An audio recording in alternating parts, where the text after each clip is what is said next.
விருதுநகர் மாவட்டம் கிருஷ்ணன் கோவிலில் கல்வி பணியில் கடந்த 34 ஆண்டுகளாக சிறப்பாக சேவையாற்றி வரும் VPMM கல்வி நிறுவனங்கள், கலை மற்றும் அறிவியல் கல்லூரி, பொறியியல் கல்லூரி, நர்சிங் கல்லூரி, கல்வியியல் கல்லூரி உள்ளிட்ட பல்வேறு கல்வி நிறுவனங்கள் ஒரே வளாகத்தில். கொலம்பியாவில் பயங்கர நிலநடுக்கம் ஏற்பட்டதில் கட்டிடங்கள் இடிந்து விழுந்து 110க்கும் அதிகமானோர் உயிரிழந்தனர். தென் அமெரிக்க நாடான கொலம்பியாவின் மேற்கே உள்ள சோகோ பிராந்தியத்தில் சக்தி வாய்ந்த நிலநடுக்கம் உலுக்கியது.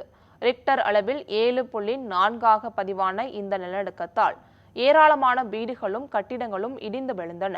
இதில் 110க்கும் அதிகமானோர் உயிரிழந்து விட்டதாக உள்ளூர் அதிகாரிகள் தெரிவித்தனர். இதையடுத்து இடிபாடுகளில் சிக்கியவர்களை மீட்கும் பணிகள் முழுவீச்சில் மேற்கொள்ளப்பட்டுள்ளன. கொலம்பியாவில் ஏற்பட்ட இந்த பயங்கர நிலநடுக்கம் அந்த நாடு முழுவதும் உணரப்பட்டது. மேலும் கொலம்பியாவின் அண்டை நாடுகளான வெனிசுலா, ஈக்குவாடார், பனாமா ஆகிய நாடுகளிலும் நில அதிர்வுகள் உணரப்பட்டது. இதனால் பொதுமக்கள் அச்சமடைந்தனர்.